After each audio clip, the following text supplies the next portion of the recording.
Good morning mga kabali. Ito, meron tayong re-reprint Bosca MA1230 30 ampere yan. Bosca. Bali ang issue nito, sabi nung may-ari na naka-on daw sa switch, nakasaksak.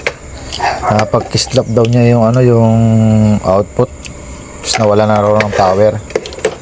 Yan, bali tingnan muna natin yung top cover, baka sumabog yung kanyang fuse. Doon muna tayo tumingin. Bali tanggalin ko lang yung top cover. Bali yun nga, wala siyang buzzer sa ating yung fuse. Bali kabit ko lang natin. Yan.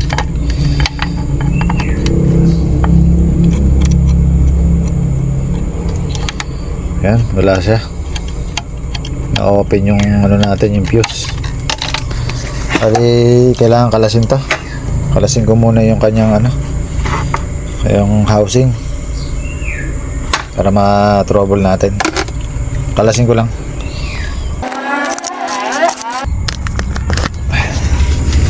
Bali, dati ginawa ko na to. Kaya lang di naman ganito yung pagkakagawa ko nung nakaraan. Bali, bypass na nila yung tulad nitong MOSFET, bypass na nila. Itong blower, direkta na rito sa kanya bali ginalaw pala. Bali natin to, ibabalik natin sa dati. Hindi ko alam na ganun pala ginawa sa charger na nirepair ko dati. Medyo matagal na. Parang so kaya pinagawa rin. Sinalahula. Ayan sobra naman yung ginawa. Binaypas pa. Parang mag-automatic to. Dire-diretso kung magkarga to pagka ganito gagawin. Kaya yan, ko muna. Tapos nagpalit pala sila ng resistor dito.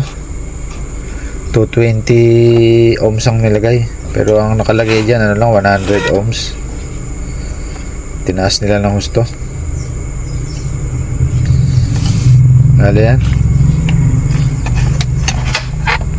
Goods pa naman yung yung fuse. Bali, tingnan natin kung maibabalik pa natin sa dati ito.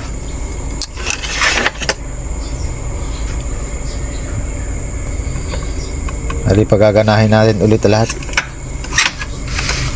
Usahan ko na.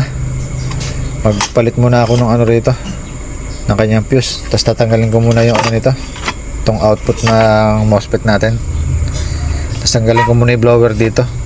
Bakit nilagay dito? Dinirekta rito.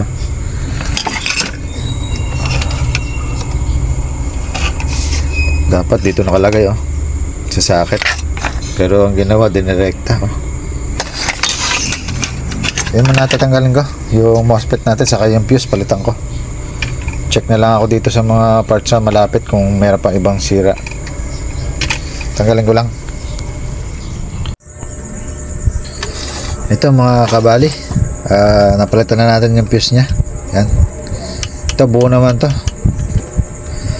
Bali sa diode buo din. Capacitor buo. Bali ang sira sa kanya, ito yung power transistor natin. Yan, dalawa. Ito pinalitan na natin, ginawa natin 100 ohms. Yung IC di natin check kung buo. Bali tingnan natin, i-plug-in natin ito ngayon. Tingnan natin kung pagka ito malalaman natin kung buo pag naglabas to ng ng secondary dito sa ating capacitor. Bali itong na to, ito ang magpapaandar sa natin, sa PWM natin sa ilalim dito.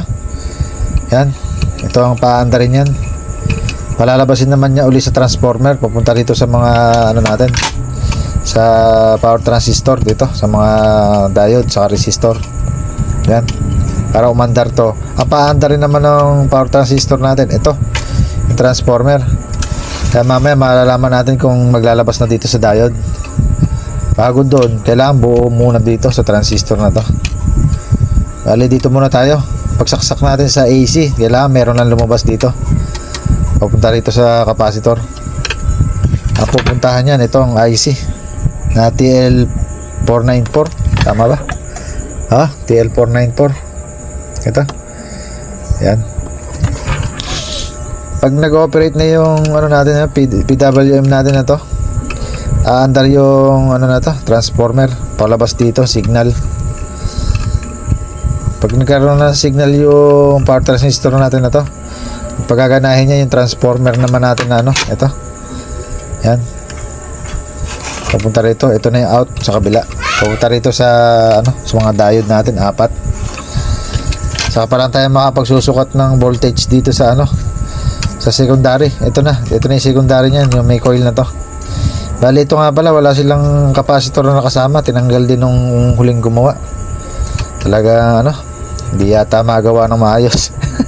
Kaya nahirapan na. Bali yan, talagyan din natin to.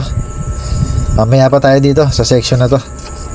Bali yung ano nga pala dito, yung MOSFET, bali buo siya. Pabalik natin yung mamaya nandito. Ito lang ang wala. Bali yan, masyado na humaba. Bali iyan na natin, plug in natin, tingnan natin kung may supply. Wala ito, hindi ko na ikakat. Diretso na. Bali plug in ko na. Pag-issue ko tayo sa filter capacitor kung papasok na dun yung ano, yung AC line natin. Bali on ko. Ayan, milaw. Nawala. Lagay tayo ng ano. Ayan, DC. Dahil na-convert na ng ano yan, ng diode sa ano na tayo, filter capacitor na tayo. Ayan, kakabit na.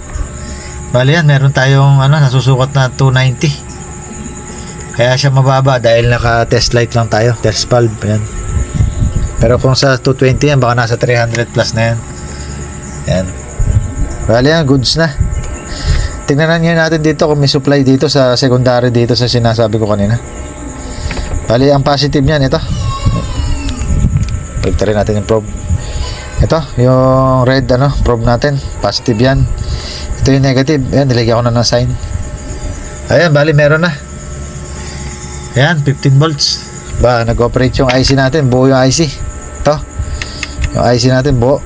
Nakarating dito sa secondary ng transformer. Bali, dito naman tayo magsusukat sa ano, sa PWM niya. Kung may nilalabas ditong signal. Ay, tingnan natin. Bali, oscilloscope ang gagamitin natin dito. Bali, set ko lang.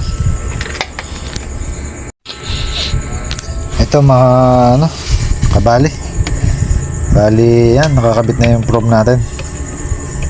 Yan, sa isang ano natin, power transistor. Bali, nakaabang na. Ito, plug in natin. Tingnan natin kung may signal. Yan, milaw. Yan, bali meron. Kaya lang, ano, may konting gusot. Yan sa isa yan. Bali, 38.2. Bali yan.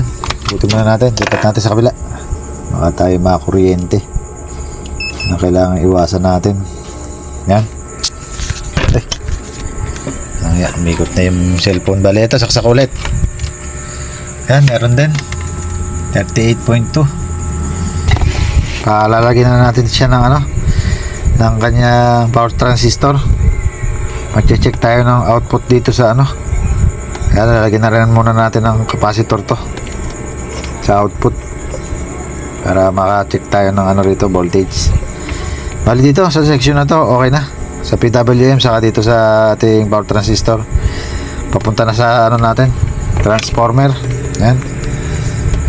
Bali, kapitan ko lang.